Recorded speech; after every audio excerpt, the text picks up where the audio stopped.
저는 최근에 또 다른 현실을 마주하는 것을 경험한 적이 있습니다. 바로 북극곰 이야기인데요. 북극곰을 2번 봤습니다. 실제로 동물원에 가서 한 번 봤고, 또 하나는 텔레비전으로 다큐멘터리로 나오는 북극곰을 한 번 봤습니다. 근데 처음에는 이 북극곰이 너무 다른 거예요. 현실과 너무 다릅니다. 동물원에 있는 북극곰은 정말 북극곰이었습니다. 살도 찌고 아주 뚱뚱했어요. 그런데 다큐멘터리에서 본 북극곰은 피접이 상골한 바싹 마른 곰이었습니다. 왜 이렇게 다를까? 동물원에 잡혀온 북극곰은 아빠곰임에 틀림없다. 아빠곰. 왜냐하면 아빠곰은 뚱뚱해. 엄마곰은 날씬해. 역시 사람이나 짐승이나 아빠는 희생을 하는구나. 동물원에 잡혀갈 때도 북극에서 아빠곰들이 자진해서 다 잡혀가지고 동물원에 다 모여 있는 거죠. 북극에는 자식들과 엄마곰들만 남아서 날씬하구나. 너무 더워서 제가 이런 생각까지 해봤어요. 그게 아니죠. 여러분, 북극에 가지 않아도 북극곰을 만날 수 있는 마을이 전 세계에 하나가 있는데 캐나다에 있죠. 허드슨에 있는 지역에 처칠이라는 마을에 가면 북극곰을 만날 수 있다고 합니다. 겨울이 되면 북극곰들이 다 몰려오는데요. 그 처칠이라는 마을을 통해서 북극에 있는 바다로 가기 때문에 그래요. 그런데 과거 10년 동안에 북극곰의 개체가 17%나 줄어들었어요. 그리고 30년간 북극에 있는 빙하가 20%나 줄어들었다라고 합니다. 동물원에 있는 북극곰이 아빠곰이기 때문에 뚱뚱한 게 아니라 잘 먹기 때문에 뚱뚱한 거고요. 북극에 있는 피접이 상골한 북극곰은 엄마곰이기 때문에 그런 것이 아니라 못 먹어서 그렇다라는 겁니다. 17%나 줄어들었으니까 얼마나 많은 곰들이 죽었을 거예요. 곰들은 빙하를 파먹고 사는 것도 아닌데 왜 빙하가 줄어들었다고 곰들이 다 죽어나갈까? 대부분 곰들이 죽는 것은 익사로 발견된다라고 합니다. 바다에 빠져 죽는다라는 거예요. 곰이 뚱뚱해서 수영을 못해서가 아니라 곰이 수영하다가 쉴 수 있는 빙하가 줄어들었기 때문에 익사하는 것이죠. 북극곰은 바다 표범이나 물개를 잡아먹을 정도로 수영을 잘합니다. 한 번 수영을 하면 25km를 수영을 해서 갈 수 있다라 그래요. 그런데 먹이를 잡아서 먹을 때는, 쉴 때는 얼음에 올라가서 쉬어야 되는데 가도 25km를 지나가도 얼음이 없어요. 그래서 물에 익사를 하는 거죠. 저희가 6월 첫 주일이 환경주일입니다. 그때 또 이야기를 제가 좀 하려고 합니다. 근데 제가 말씀드리려고 하는 것은 현실을 얘기하는 거예요. 동물원에 있는 북극곰, 그는 곰의 현실이 아니라 진짜 북극곰의 현실은 북극의 피접이 상골한 채로 지금도 어느 곰은 지금도 헤엄치고 있을 거예요. 25km를 지나도 얼음이 20%나 녹아 없어졌기 때문에 쉴 곳이 없어 죽게 되는 것이죠. 현실은 북극에 있고 그 엄청난 괴리감이 현실적으로 있다라는 것입니다. 멕시코의 현실, 또 북극곰의 현실을 제가 예로 들면서 우리의 신앙과 연결시켜서 여러분들에게 말씀을 드리려고 하는 거예요. 우리의 신앙과 우리의 살고 있는 현실의 괴리감이 이와 같이 차이가 많이 난다라는 것입니다. 특별히 오늘 오순절 성령 강림주일을 맞이하면서 우리의 신앙이 그토록 강조하고 말하고 있는 성령의 충만한 은혜가 우리 가운데 있는가? 이 질문을 해보게 됩니다. 당연히 그것이 없기 때문에, 희박하기 때문에 우리가 믿고 있는 신앙은, 우리의 믿는 것과 우리의 사는 것은 차이가 너무나 있다라는 것이죠. 동물원에 사는 북극곰과 북극에 사는 북극곰의 현실이 다르듯 우리의 신앙과 우리의 현실은 신앙 따로 현실 따로라는 거리감 가운데 살고 있다라는 것입니다. 듣고 믿기는 바라기는 성령을 간절히 바라고 노래하고 외치고 기도하지만 우리 현실에는 아무런 성령의 역사가 없는 것, 이것을 오늘 이야기하려고 하는 것입니다. 디모데전서 3장 5절 말씀에 경건의 모양은 있으나 경건의 능력은 부인하는 자니 이 같은 자들에게서 내가 돌아서라.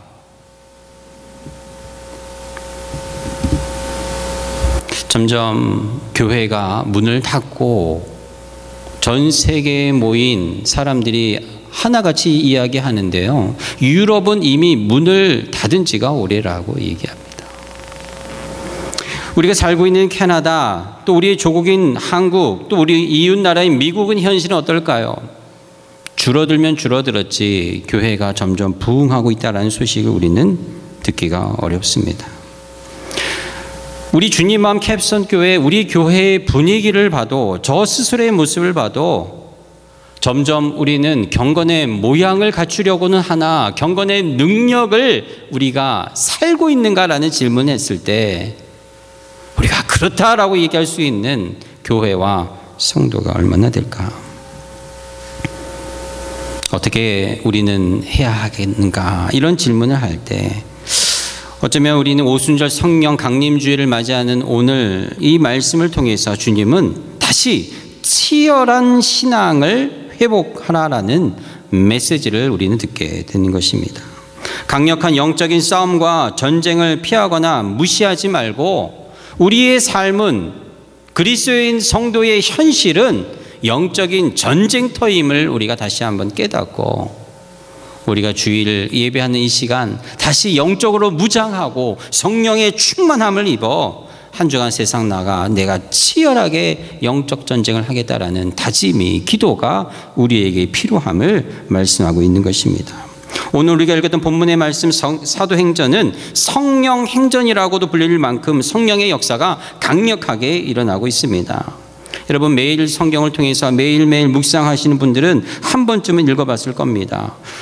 중요한 것은 성령의 역사가 언제 일어나는가, 언제 그 힘을 발휘하는가. 로마 시대에 사도행전이 쓰여졌던 그 시대에 그리스도인들을 향한 박해가 심하면 심할수록 성령의 역사는 더 크게 일어났다라는 것입니다. 오늘 우리가 함께 읽은 본문의 말씀, 여러분 잘 알고 계시는 스데반 집사님이 순교하시는 장면입니다. 그리고 그의 순교를 통해서 어떻게 교회가, 하나님의 세계가 바뀌어지고 변화해 가는가, 이것을 기록하고 있어요.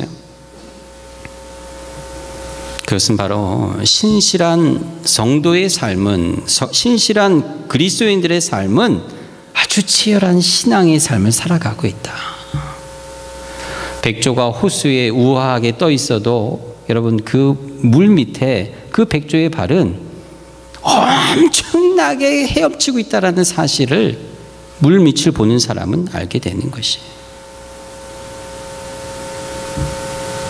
예수님께서 십자가에 순교하시고 부활 승천하시면서 제자들은 마가의 다락방에 모여 기도했습니다. 예수님께서 말씀하신 대로 성령의 충만함을 위해서 기도하며 기다렸어요. 마침내 불의 혀같이 갈라지는 성령의 역사가 제자들에게 임하고 복음이 퍼져나가기 시작하고 동시에 교회가 시작이 되었지요. 하지만 예수님 이후에 첫 순교자가 나오는데 그의 이름이 바로 스데반 집사님입니다. 사도행전에 나오는 7 집사님들, 사실 이 집사님들은요, 디컨이라고 하는 이 집사님은 교회의 사도들, 제자들이 말씀과 기도 사역에 전무하고 다른 교회의 행정과 구제를 위해서 뽑았다라고 하지만, 사도행전을 지금 읽어보시는 분들은 아시겠지만 집사님들이 구제하는 일들만 하신 게 아닙니다. 사도행전 6장에서 8장에 보면 스데반 집사님과 빌리 집사님이 나오는데 이분들의 하는 일이 어떤 일이냐면 말씀을 증거하는, 복음을 증거하는, 귀신을 쫓아내는, 복음을 전하고 말씀을 가르치는 일들을 이분들이 하시는 거예요. 그래서 디컨이라는 말이 사실은 미니스트리라는 그 말과 함께 쓰이는데요. 여러분, 집사님, 권사님, 장로님, 목사님 이런 게 절대 아닌 것을 여러분 다시 한번 깨달으셔야 돼요. 여기 집사님들도 계시지만 우리 집사님들의 그 집사라는 일은 목회자 이상의 사역을 합니다. 그러니 예수님 이후에 그 다음에 순교자의 그 반열에 오른 분이 스데반 집사님이에요. 이분이야말로 말씀을, 복음을 사도 이상으로 증거하며 전했던 분들이 바로 집사님입니다. 그런데 스데반 집사님과 빌리 집사님의 공통적으로 가지고 있었던 능력이 뭐냐면 말씀에 대한 지식이 해박했어요. 여러분 사도행전 6장에서 8장을 읽어보시면 스데반 집사님이 구약에 대한 이 말씀을 얼마나 잘 설명해 놓았는지 모릅니다. 집에 가서 한번 다시 한번 읽어보시면 모세가 왜 이 이스라엘 백성들을 애굽에서 끌어나올 일을 80의 소명을 받지만 이미 40세에 그의 마음 가운데 하나님이 주신 마음이 있었다라는 것을 스데반 집사님이 설명하고 있어요. 이건 성경 어디에도 없는 성경의 해석을 이 집사님이 거기에 기록해 놓은 것입니다. 이것은 무엇을 의미하냐면 성령의 역사가 말씀과 함께 가고 있다는 것을 집사님을 통해서 가르쳐 주고 있는 거예요. 이것은 마치 자전거의 앞바퀴가 말씀이라면 뒷바퀴는 성령의 능력인 것을 집사님들을 통해서 이들의 사역을 통해서 우리에게 알려주고 있습니다. 그러나 이 스데반 집사님에게 임한 성령의 역사는 치열한 현장 그 자체입니다. 말씀을 통해서 복음을 증거하는 집사님의 그 삶, 목숨을 내놓고 복음을 증거합니다. 하지만 현장에는 성령의 뜨거운 역사가 일어나게 되지요. 스데반 집사님이 모인 유대인들을 향해서 이야기합니다. 예수를 잡아 죽인 자들에게 회개를 촉구하는 설교를 하지요. 그때 이 유대인들은 귀를 막고 소리를 지르며 복음을 증거하는 스데반 집사님을 돌로 쳐서 죽이지요. 하지만 그 누구도 이 스데반 집사를 돌로 쳐 죽일 수 있는 권한도 능력도 없었습니다.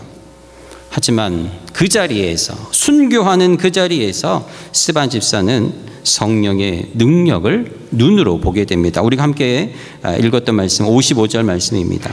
스데반이 성령 충만하여 하늘을 우러러 주목하여 하나님의 영광과 및 예수께서 하나님 우편에 서신 것을 보고, 스데반 집사에게 임한 성령의 능력, 그것은 바로 하나님의 영광과 하나님의 나라를 눈으로 보게 되는 것입니다. 성령의 능력은 자신을 해하려고 하는 자에게 복수하고 쳐부수는 칼과 창이 아니라, 성령의 충만함은 치열한 죽음의 현장에서도 하나님을 바라보며 힘을 얻을 수 있는 것, 이것이 바로 성령의 능력인 것입니다. 오늘 우리 주님맘 캡슨교회 성도님들에게 주시는 첫 번째 메시지가 바로 이것입니다.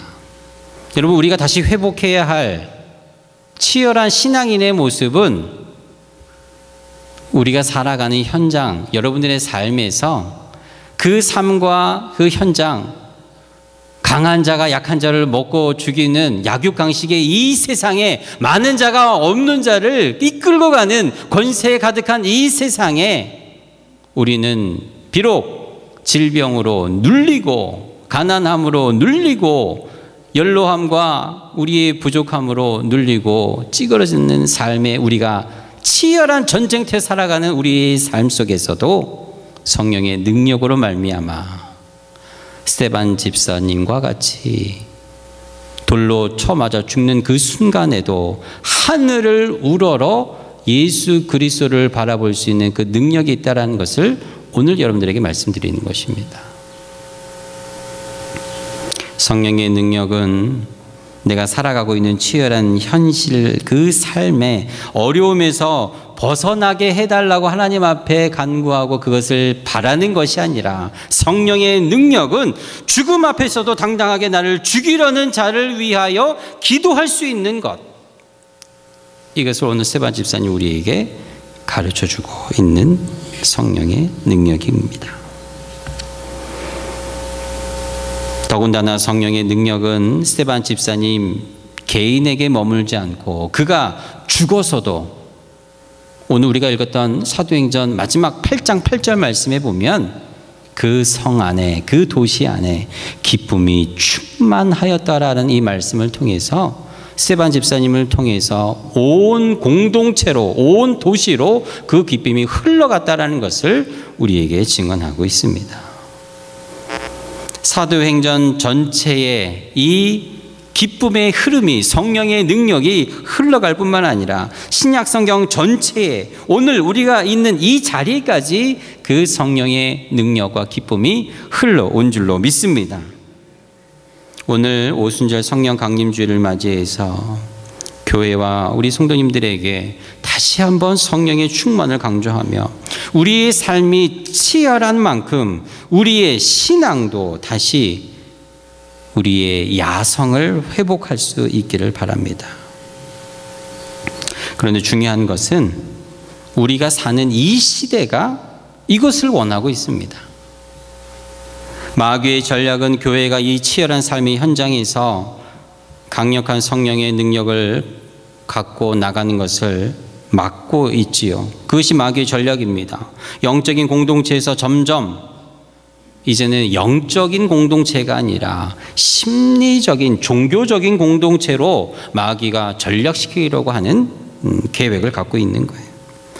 성도들의 가정과 교회는, 성경은 분명히 우리는 영적인 공동체라고 말씀하고 있습니다. 더 자세히 얘기하면 영적인 전쟁터입니다.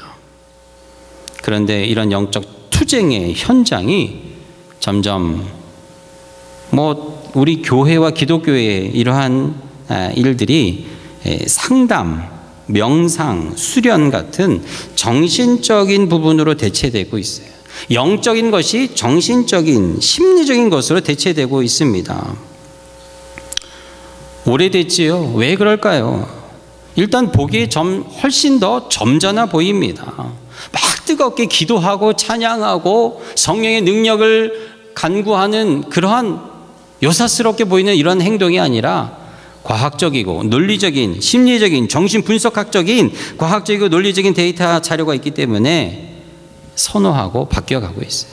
교회가 그렇다는 것입니다. 그리스도인들이 그렇다는 거지요. 쉽게 얘기하면 눈으로 볼 수 있고 손으로 만질 수 있기 때문에, 우리가 먹을 수 있는 약이 있기 때문에 우리 신앙의 공동체는 치열한 영적 전쟁터에서 아주 세련된 이러한 모습으로 변질되고 있다는 것입니다. 하지만 여러분, 우리의 육신과 정신은 반드시 영의 세계에 컨트롤을 받게 되어 있습니다. 디모데전서 4장 8절 말씀에 육체의 훈련은 약간의 유익이 있으나 경건은 모든 일에 유익이 있으며 이 세상의 삶뿐만 아니라 저 세상의 영원한 생명까지 약속해 준다라고 말씀하셨어요. 여기서 경건이라는 헬라어 유세베이아라는 말은요, 하나님을 향한 경외를 일컫는 말입니다. 경건은 그냥 경건한 삶을 살아가는 그런 절도 있는 삶이 아니라 하나님을 경외하는 모든 것을 이끌어 유세베이아, 경건한 삶이라. 쉽게 얘기하면 이것을 크리스찬 영성이라고 이야기하는 것이. 여러분, 우리는 필요하면 상담도 받아야 하고 또 묵상도 하고 심리적인 이 케어도 받아야 합니다. 또 필요하면 약도 처방받아 먹어야 하죠. 도움 받아야 합니다. 하나님은 이 모든 것에 선한 영향력을 끼치고 있어요. 하지만 우리는 잊지 말아야 합니다. 이게 다가 아니라는 것이. 그럼 뭐가 있습니까? 이것 위에 이것을 덮고 있는 영의 세계가 있다는 것을 우리는 잊어서는 안 돼요. 우리가 믿는 기독교의 신앙은 바로 이 영의 세계를 살아가는 저희들입니다. 우리가 싸워야 할 곳은 육의 세계도 우리 정신의 세계도 아닌 영의 세계인 것을 성경은 우리에게 말씀하고 있지 않습니까? 사도행전에도 우리 기독교의 부흥의 역사를 읽었던 우리의 많은 우리 앞서간 신앙의 선배들은 치열한 삶의 현장을 치열한 영적 전쟁터로 여기고 살아갔다라는 말씀을 드리는 것입니다. 이것은 분리되지 않는 것이지요. 그들은 질병과 가난과 억울한 삶 속에서도 치열하게 먼저 기도했습니다. 치열하게 나가 복음을 증거했지요. 치열하게 하나님께 매달렸습니다. 돌에 맞아 죽는 스데반의 모습을 보며 어떤 사람은 저렇게까지 살아야 하는가, 저렇게까지 광신도처럼 우리가 살아야 하는가, 이단이라는 말을 듣고 정죄받을 정도로 그렇게 살아야 하는가. 그래서 그 자리를 대체한 것이 상담이고 그것을 대체한 것이 명상도 약도 들어오게 되는 것입니다. 저는 이러한 대체적인 것을 부인하는 것이 아닙니다. 이것은 반드시 필요한 것입니다. 잘해야 합니다. 그러나 이게 다가 아니라는 말씀을 여러분 드리는 것이에요. 이것을 덮고 있는 것이, 컨트롤하고 있는 것이 바로 보이지 않는 영의 세계라는 것이에요. 우리는 이 시대의 교회들이, 우리의 신앙이 점점 우리는 영의 세계를 잃어버리고 있다라고 진단하고 있습니다. 성령 하나님의 존재는 온데간데 없어요. 무엇보다 우리 교회의 지도자들, 저를 비롯해 신앙의 야성을 잃어버리고 있습니다. 뜨겁게 기도하고 찬양하는 교회를 우리는 점점 찾아보기 어려워합니다. 그런데도 사람들은, 성도들은, 저도 이것을 갈급해하고 있어요. 영의 세계를 갈급해하고 있습니다. 제가 이것을 최근에 영화 한 편을 보면서 깨달았어요. 여러분 아마 다 안 보셨을 영화, 보실 이유가 별로 없는 영화입니다. 제가 보니까요, 한국에 최근에 영화인들에게 상을 주는데 이 영화 휩쓸었어요. 감독상, 무슨 여우주연상, 뭐 음악상, 다 이 상을 휩쓸었어요. 이유가 뭘까? 왜 상을 줬을까? 저는 영화를 보고 두 가지입니다. 하나는 참 잘 만들었다. 두 번째는 돈이 아깝다. 근데 이 영화는요, 제가 보고 나서 어떤 느낌이 들었냐면 참 지저분하다. 아주 이상한 느낌이 들었어요. 메시지가 없습니다. 무슨 생각으로 이 영화를 만들었을까 할 정도로 저는 아주 형편없는 영화라고 생각했어요. 근데 왜 이렇게 상을 받았을까? 왜 상을 줄까? 한 가지입니다.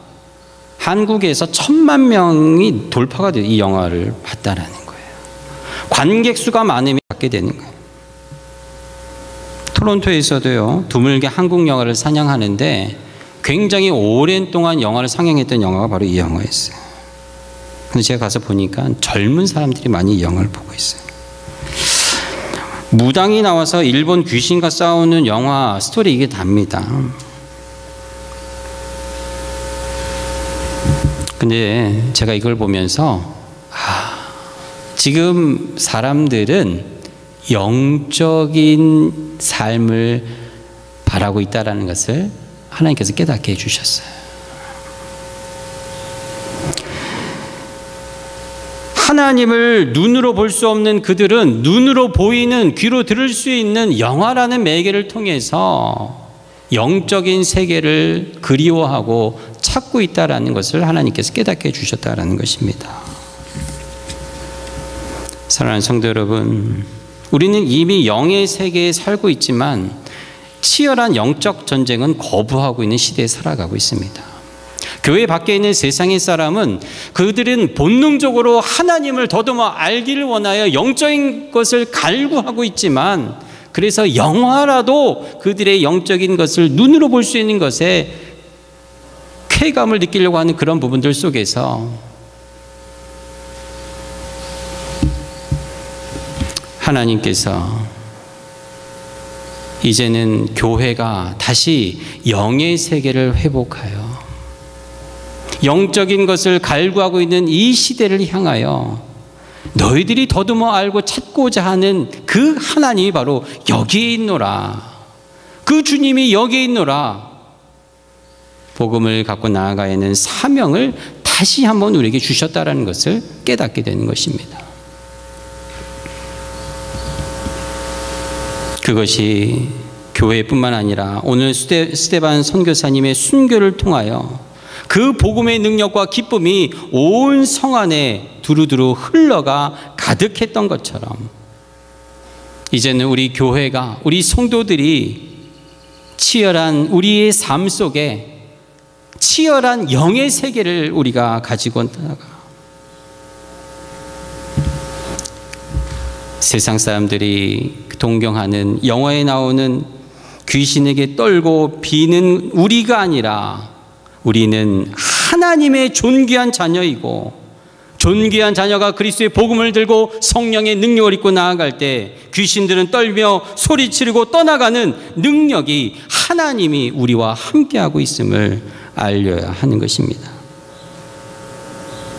오늘 오순절 성령 강림주일을 맞이하면서 다시 한번 주님이 우리 교회와 우리 성도들에게 주시는 이 치열한 영적인 세계에 승리할 수 있는 저와 여러분들 모두가 되기를 축복합니다.